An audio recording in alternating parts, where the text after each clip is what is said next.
Hey Reddit, I need to get this off my chest. It's a long story, but I promise it's worth the read. I'm Tom, 33 years old, and I grew up in Austin, Texas, with my younger brother Jake, who's 30. Our family owns a popular BBQ restaurant here, famous for its smoked brisket and secret sauce recipe passed down from my great-grandfather. Growing up, our family seemed normal on the outside, but the dynamics were messed up. Jake was the golden child, always getting away with everything. He was charming, good-looking, and knew how to play the victim. Me, I was the responsible one, expected to help with the restaurant from the time I could carry a tray. Our parents, especially Dad, treated Jake like he was made of glass. He had asthma as a kid, and even though he outgrew it, they still babied him. Meanwhile, I was supposed to be perfect. If I got a B in school, it was a lecture. If Jake failed a class, it was, poor Jake, he's been through so much. When I was 16, I started working at the restaurant full-time after school. I loved it, actually. I learned everything from cooking to managing suppliers. I had big dreams of expanding the business, maybe even franchising. Dad was old school, though, content with the status quo. Jake, on the other hand, was always scheming. He tried starting a food truck once, but it flopped because he didn't want to put in the work. Then he tried being a DJ, which lasted about 2 weeks. Every time he failed, Dad would bail him out, saying he's just finding his way. Despite all that, I loved my brother. We had our moments, like when we'd sneak out to go to concerts or prank the kitchen staff. But as we got older, the favoritism started to wear on me. Then I met Sarah. She was 28 when we met 5 years ago. She was a food critic for a local magazine and came to review our restaurant. Her review was glowing, and we hit it off immediately. She was smart, funny, and passionate about food. We started dating, and within a year she was helping out with the restaurant, bringing fresh ideas and helping with marketing. Sarah and I were a team. We talked about getting married, having kids, and taking over the restaurant together. She even came up with a plan to open a second location downtown. Dad was hesitant at first, but even he couldn't deny that Sarah was good for the business. My family loved her too. Mom would invite her over for Sunday dinners, and Dad started to rely on her for advice on the restaurant. Even Jake seemed to get along with her, which was rare because he usually clashed with my girlfriends. Everything seemed perfect. But about a year ago, things started to change. Jake had just blown through another chunk of Dad's money on a failed business venture. This time, some crypto thing, and Dad gave him a job at the restaurant, just to help out, Dad said. I didn't mind at first, maybe Jake would finally learn some responsibility, but then I started noticing little things. Sarah was spending more time at the restaurant, even when I was outsourcing new suppliers or meeting with potential investors for the second location. She said she was training Jake on the new point-of-sale system we'd installed. Makes sense, right? But then I noticed she changed her phone password. We always knew each other's passwords. It was never an issue. She said it was for security reasons, and I trusted her, so I didn't think much of it. Jake started acting differently, too. He was showing up to work on time, which was unheard of. He even started wearing nicer clothes and cologne. I joked that he was trying to impress someone, and he just laughed it off.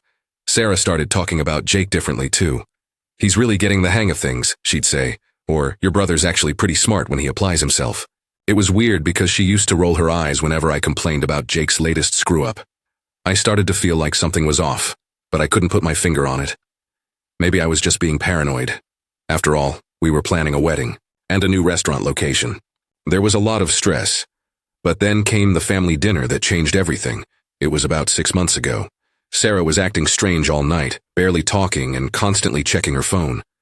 Jake kept making inside jokes with her, and when I asked what was so funny, they both said, "You had to be there." On the way home, I finally brought it up. "You okay? You seemed off tonight." "Just tired," she said, still looking at her phone. "You and Jake seem to be getting along well," I said, trying to sound casual. She tensed up. "What's that supposed to mean?" "Nothing, just, you've been different lately. Distant." She got defensive. "So I'm not allowed to have my own conversations now? Everything has to be about you." That threw me off. Sarah never snapped at me like that. "That's not what I meant. It just feels like something's changed." "Maybe you're just paranoid," she said. "I'm tired of you always complaining about Jake. He's trying his best." "Since when was she Team Jake? Since when do you care so much about him?" I asked. "Since I actually got to know him instead of just listening to you bash him all the time," she shot back. We drove the rest of the way in silence. That night I lay awake, staring at the ceiling, feeling like something was seriously wrong but not knowing what. Little did I know, my world was about to come crashing down. So after that tense ride home with Sarah, things didn't get better. For the next few months, I was grinding harder than ever at the BBQ joint in Austin. I was out meeting suppliers, tweaking recipes for the new downtown location, and saving every dime for our future. Meanwhile, Sarah was spending more time at the restaurant with Jake.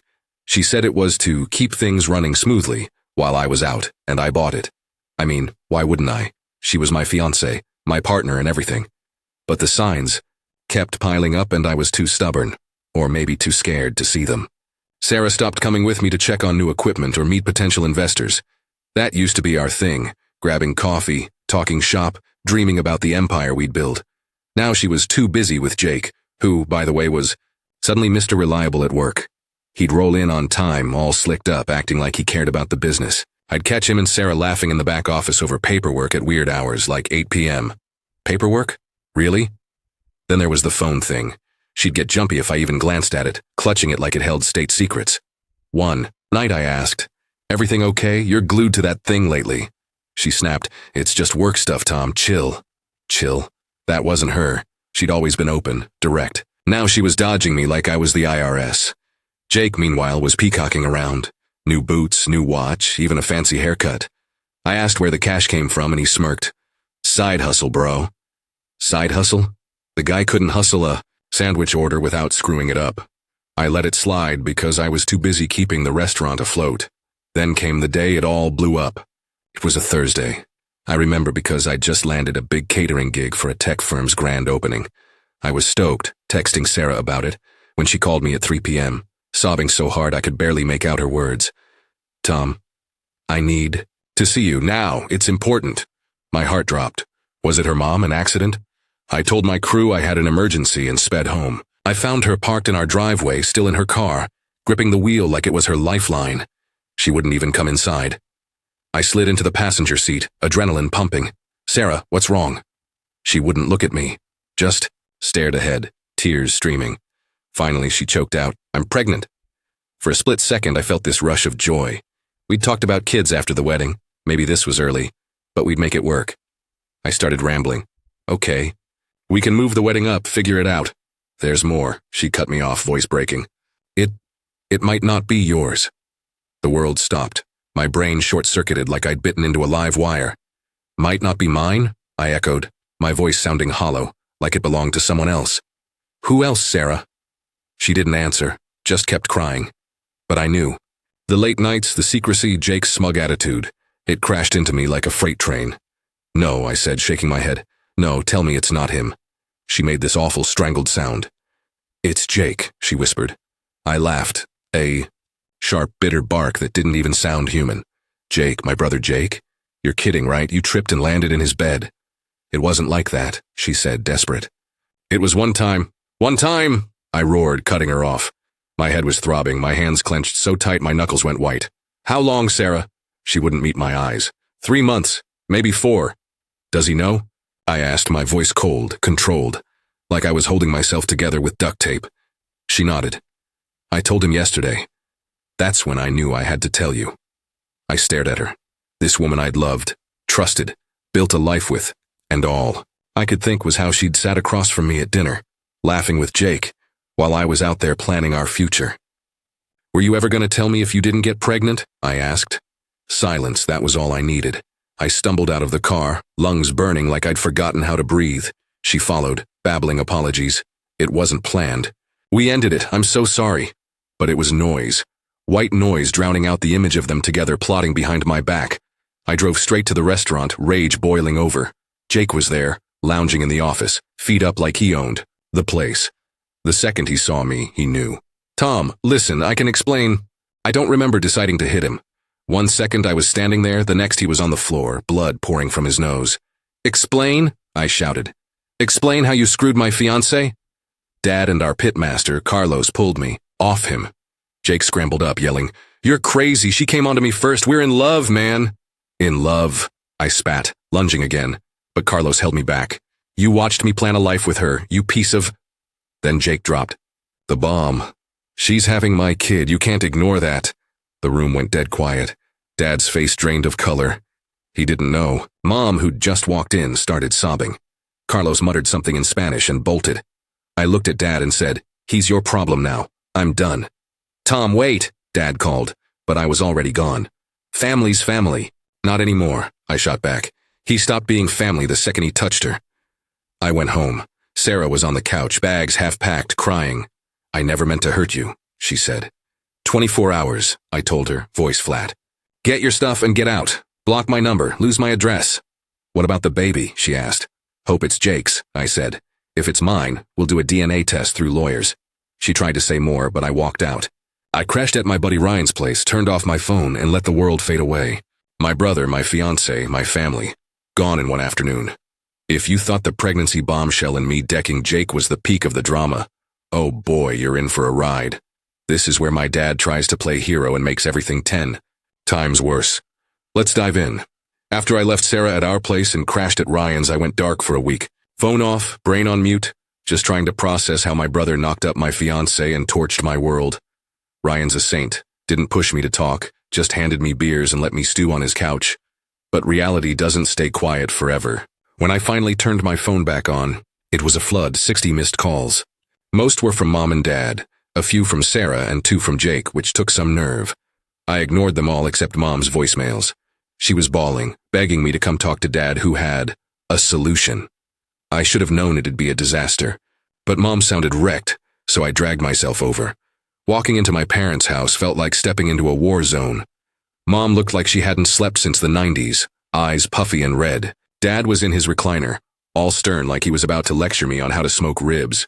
Jake was there too, sporting a black eye and a busted nose. Honestly, seeing that felt good.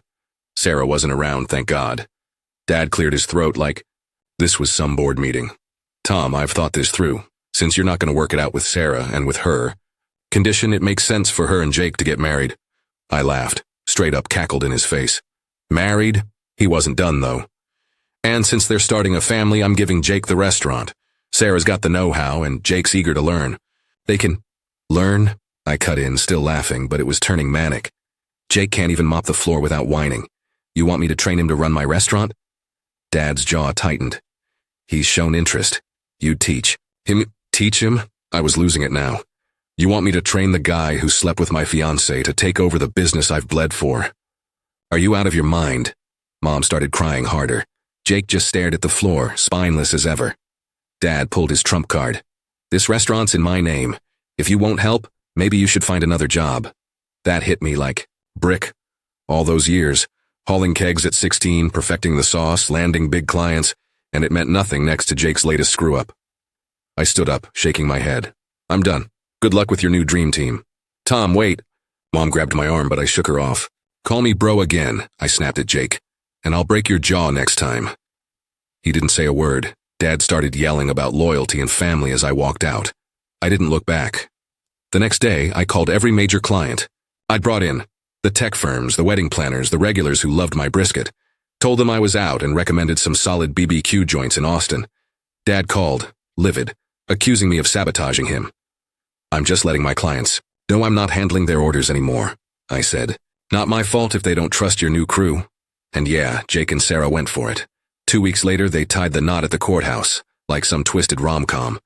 Dad even chipped in for a down payment on a house, rewarding them for screwing me over.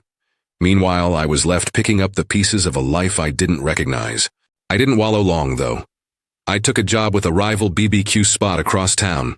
Better pay, real respect, and no family baggage. I threw myself into it, earned my pitmaster cert, something Dad always said I wasn't ready for. Turns out, I was more than ready. I just needed out of his shadow to prove it. For 4 months, I kept my head down. Mom texted sometimes, but I told her no updates on Jake or Sarah. I couldn't handle it. Then, last week, she called at midnight, hysterical. Dad needs to talk. We're losing everything. I almost hung up, but she sounded desperate. Please. Tom, we're in deep. Curiosity won, so I stayed on. Dad's voice came on, shaky, not his usual cocky tone. It's bad, son. Jake's tanked the restaurant. Here's the rundown. Jake botched 3 huge catering gigs. Undercooked meat. Late deliveries, 1 client found a roach in their coleslaw. Word spread fast and they're facing a lawsuit now. Instead of hiring pros, he put his old college buddy Dave in charge of the pit. Dave's experience was grilling hot dogs at tailgates. No cert, no clue, probably couldn't tell. a smoker from a toaster. Then the money mess. Jake let the liability insurance lapse. One fire, one bad batch of ribs, and they're done. He was pocketing cash payments, not logging them, and get this, took out loans against the business. Tens of thousands gone. No trace in his accounts, but his new truck and designer shades might be a hint. 30 years I built that place, Dad said, voice cracking. He's ruined it in months. I could have gloated, but I just listened. Then he hit me with it. Come back, Tom, fix it. I'll make you majority owner, full control. I didn't bite right away. I need to think, I said. Please, he begged. The business, the house. We're losing it all. Your mom's a wreck. Then the kicker. Jake and Sarah. Split. She took off last week, left a note, baby's with her, no idea where. Jake's not cut out for this. Not my circus, not my monkeys, I said. You gave it to Jake, remember? I warned you he'd burn it down.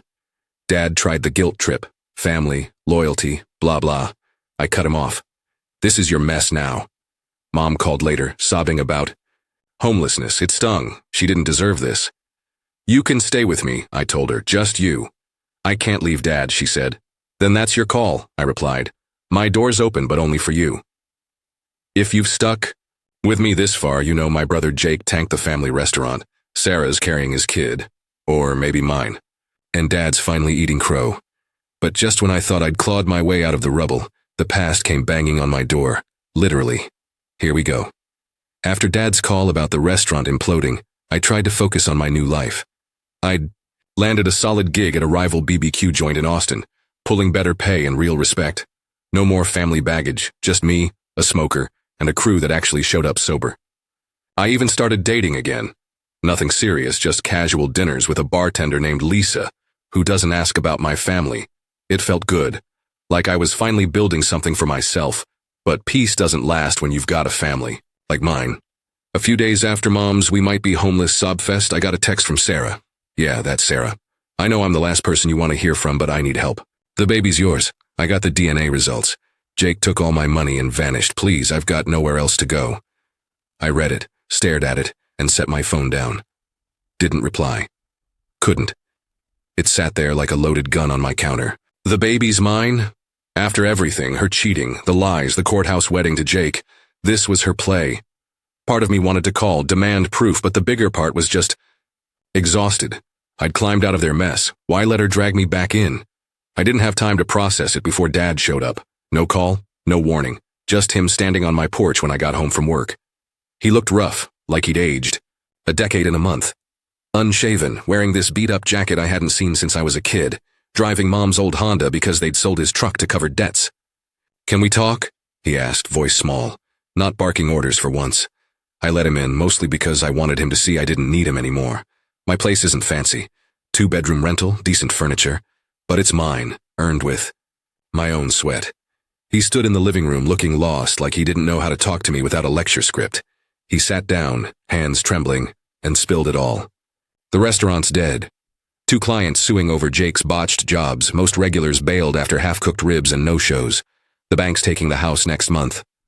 I should have listened to you, he said, eyes on the floor. First time he'd ever admitted he was wrong. He slid a folder across the table. Papers transferring 100% ownership of the restaurant to me. No strings. You can save it, Tom. You always knew what you were doing. I was too proud to see it. 6 months ago, I'd have killed for this. Validation, control, Dad groveling.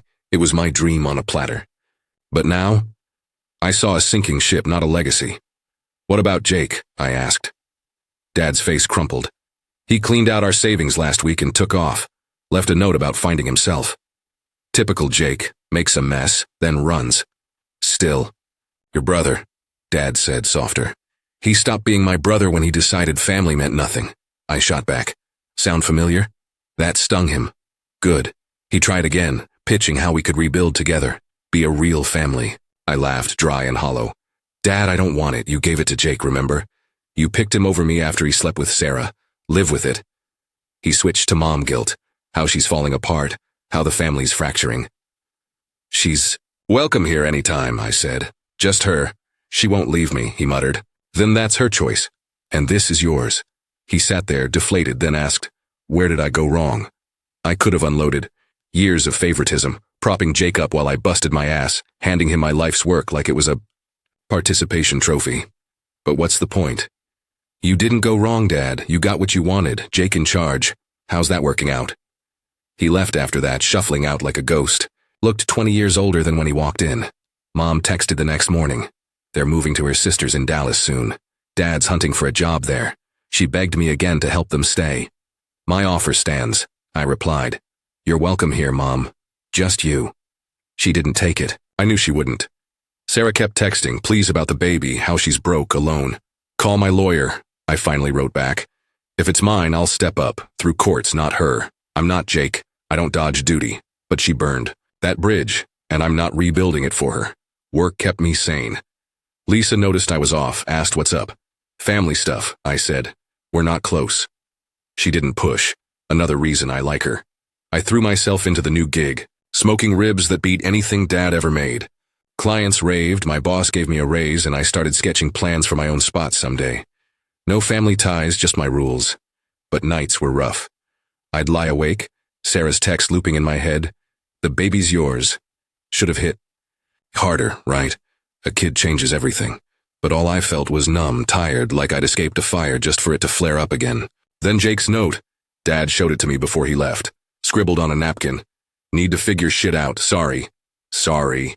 He tanked the business, stole from our parents, abandoned Sarah and maybe my kid, and that's it? Classic Jake, 0. Accountability. I didn't feel vindicated watching them crash, thought I would, karma doing its thing, but it's just empty. Mom's suffering, Dad's broken, Sarah's desperate, Jake's God knows where, and I'm here wondering why I don't care more. By now you've seen Jake trash the family restaurant, Sarah drop the baby's yours bomb, and Dad try to pawn the wreckage off on me. I thought I'd hit rock bottom, but life's got a way of kicking you when you're down. This part's about facing the mess head on, and a twist I never saw coming. Let's roll. After Dad's porch plea and Sarah's texts, I tried to keep my head down. Work was my lifeline, smoking brisket, tweaking sauces, building a rep at the new joint. Lisa, the bartender I'd been seeing, kept things light. We'd grab tacos, watch old movies, and she never pried about my family. It was simple, and I needed simple. But Sarah wouldn't let up. Texts turned into calls. 5, 6 a day. Voicemails. Of her crying, Tom, please, I'm scared, I've got no one. I'd listen, delete, repeat. If the kid's mine, I'd do right by them. Lawyers, DNA, the works. But I wasn't diving back into her chaos without proof. She'd lied before, what's stopping her now? Then Mom called again, voice raw. Tom, we're leaving for Dallas tomorrow. Dad's a mess. Won't eat, barely talks. I hate asking, but can you check on the house after we're gone? Just make sure it's okay? It was the least I could do for her. Yeah, Mom, I'll handle it. That night I met Lisa for drinks. She could tell I was off, kept refilling my glass, asking, You sure you're good? I shrugged. Just family crap, same old. She squeezed my hand, didn't push. I almost told her about the baby, almost, but chickened out. Too raw. Next day I drove to my parents' place. They'd already left for Dallas, and the house felt like a tomb. Quiet, hollow, half-packed boxes everywhere. The restaurant keys were on the counter with a note from Dad. If you change your mind, it's yours. I tossed it in the trash. That ship sank. I wasn't diving in after it. Then my phone buzzed, a number I didn't know. Tom, it's Carlos, the voice said. Carlos, our old pitmaster who'd bailed when Jake imploded everything. I heard about the mess. You okay? Surviving, I said. You? Working at a new spot downtown. Listen, I've got something you need to see. Can you meet me? Curiosity piqued, I agreed. An hour later, I'm at this sleek BBQ joint. Wood paneling, craft beer taps, packed with hipsters. Carlos looked good, apron on, commanding the pit, like old times. He waved me over, handed me a coffee. You're not gonna believe this. He pulled out his phone, showed me a grainy security video from the restaurant, dated a week ago. There's Jake sneaking in at 2 a.m., rifling through the office. He grabs a lockbox, petty cash, maybe more, stuffs it in a bag, and bolts. Found it when I went back for my tools, Carlos said. He's been hitting the place even after he split. I stared, jaw tight. That's why the savings vanished. He didn't just run, he robbed them blind. Yep, Carlos said. Your dad know? Doubt it. He's too busy drowning in regret. Carlos leaned in. Look, I've got buddies who saw him crashing at a flop house near the river. He's still in town, Tom. Messed up, probably broke. What you gonna do? I didn't know. Part of me wanted to track him down, beat the hell out of him again. But what's the point? He'd just cry sorry and skip town again. Nothing, I said finally. He's their problem. Carlos nodded, didn't push. If you ever want in here, real gig, not family BS, say the word. You're too good for their crap. I thanked him, left with my head spinning. Jake stealing from the corpse of the business? Low, even for him. I filed it away. Maybe I'd tell Dad, maybe not. Let him figure out his golden boy's latest masterpiece. Then Sarah showed up. I was home, grilling on my patio, when she pulled into the driveway, unannounced, looking like hell. Hair a mess, eyes red, a tiny baby bump showing under her jacket. "Tom, I'm begging you," she said, voice shaking. "I've got the DNA. Proof. It's yours. Jake's gone, took everything, my savings, my car. I'm sleeping in a motel, please." I froze, spatula in hand. "You've got proof?" She handed me a crumpled paper. Lab results, my name, hers, 99.9% match. My knees buckled. This was real. My kid. I stared at her, rage and panic clawing up my throat. "Why should I trust you? You and Jake—" "I know!" she yelled, tears. "Billing. I screwed up, Tom. I hate myself for it. But this isn't about me, it's about her." She touched her stomach. "She's yours. I'll do whatever you want. Courts, lawyers, anything. Just don't let her suffer for what I—" Didn't I wanted to scream, throw her out, but that paper stopped me cold. My daughter. I took a breath, forced my voice steady. "Get a lawyer. We'll sort custody, support, all of it, legally. No direct contact. You don't get to waltz back into my life." She nodded, defeated. "Okay, thank you." "Don't thank me," I snapped. "This is for her, not you." She left and I sat there staring at that paper, the world tilting again. Later, Lisa came over. I couldn't hide it anymore. "I've got a kid coming," I blurted. "My ex-fiancée. Long story. It's mine." She blinked, processing. "Holy shit, Tom. You okay?" "No," I admitted, "but I'll figure it out." She hugged me, no judgment. "You're not alone, you know. Whatever you need." That broke something in me. Relief, maybe. I wasn't my brother, ditching responsibility. I'd be there for my kid, but on my terms. Sarah could rot for all I cared, but that little girl, she'd have me. Then the curveball, a voicemail from Mom. "Tom, it's bad. Dad had a heart attack last night. He's stable, but he keeps asking for you. Please come to Dallas." I sat there, numb. Jake's theft, Sarah's kid, Dad's collapse, all in 24 hours. What the hell do you do with that? I had to figure out where I stood. Here's how it ends. After Mom's voicemail about Dad, I sat on my patio, staring at that DNA paper Sarah left. My daughter. That word felt heavy, real, like a brick in my chest. Lisa was inside, giving me space after I'd spilled everything. I didn't know what to do about Dallas. Dad dying on me now would have been the cherry on this crap sundae. But I couldn't ignore Mom's plea. I booked a flight for the next morning. Before I left, I called my lawyer, set up a meeting for when I got back. "Sarah says the kid's mine," I told him. "DNA checks out. I want custody sorted, clean, legal, no drama." He agreed to start the paperwork. I wasn't letting Sarah pull me back in, but I'd be damned if my daughter grew up without me. The flight to Dallas was a blur. I kept replaying Carlos's video of Jake stealing from the restaurant. Sneaky, shameless, classic him. I hadn't told Dad yet. Part of me wanted him to face it, part of me didn't want to kick him while he was down. Mostly, I just didn't care anymore. Mom met me at the hospital. She looked frail, like the last month had sucked the life out of her. "He's awake," she said, hugging me tight. "Keeps asking for you." I nodded, steeling myself. Dad was in a sterile room, hooked to machines. Looking smaller than I'd ever seen him. No bluster, no lectures, just a tired old man. "Tom," he rasped when he saw me. "You came." Mom asked, I said, keeping it neutral. "How you holding up?" "Been better." He coughed, winced. "I messed up, son. Everything. Jake, the business, you. I'm sorry." First apology I'd ever heard from him. It should have felt big, but it just didn't. "Yeah, well, it's done," I said. He grabbed my hand, weak but desperate. "Take it back. The restaurant. Fix it. It's yours." I pulled away. "It's gone, Dad. Lawsuits, debts, Jake's mess. There's nothing left to save. You gave it to him. That's on you." His eyes welled up. I thought he'd step up. "Thought family. Family meant nothing to him," I cut in. "Or to you when you picked him over me." He didn't argue, just nodded, broken. Mom sobbed quietly in the corner. I softened a bit, for her.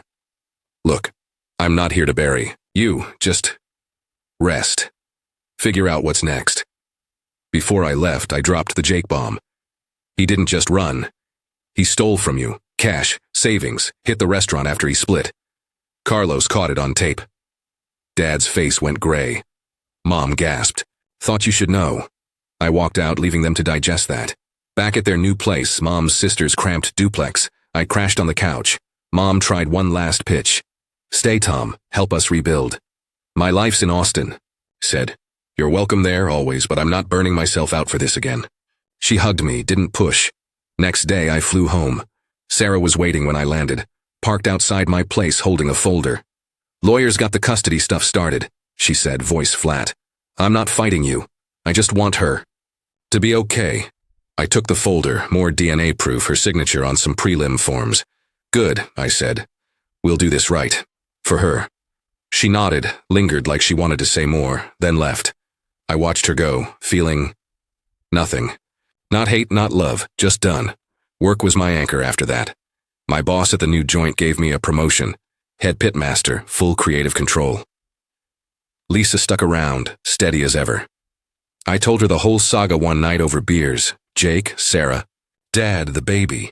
She listened, then said, You're tougher than you think, Tom. You'll be a hell of a dad. That stuck with me. I started planning, saving for a bigger place, researching schools. My daughter wouldn't grow up in chaos like I did. Custody's still in motion. Lawyers say I've got a strong case for primary, given Sarah's instability, and Jake's vanishing act. I'll be there every step, but through courts, not trust. A week later, Carlos called. Cops nabbed Jake, drunk, crashing in some squat. Had the lockbox on him. Your dad's pressing charges. I smirked. Karma's slow, but she gets there. Mom texted updates. Dad's recovering. Jake's in jail awaiting a hearing. She's holding it together barely. We're proud of you, she wrote. I didn't reply. Proud. Too late for that. Last night I smoked a rack of ribs. Perfect. Bark tender as hell. Lisa and I ate on the patio, laughing about dumb stuff. No drama, no guilt trips. I lay awake after, thinking about my kid. Due in 5 months. She'll have Jake's blood, Sarah's mess, but she'll have me too. Steady, present, not running. I don't feel triumph watching them fall. Jake's locked up. Sarah's scrambling. Dad's humbled, but it's not sweet. Just quiet.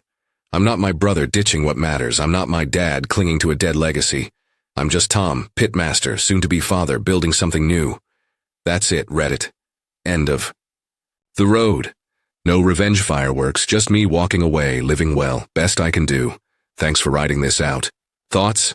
That's the end of today's story. Did things turn out the way you thought, or were there some surprises along the way? Share your thoughts in the comments. I'd love to hear what you think. If you enjoyed this journey, don't forget to hit the like button. And if you haven't joined the community yet, now's the perfect time. Subscribe and turn on notifications so you're always the first to catch new stories. Thanks for watching, and I'll see you in the next adventure.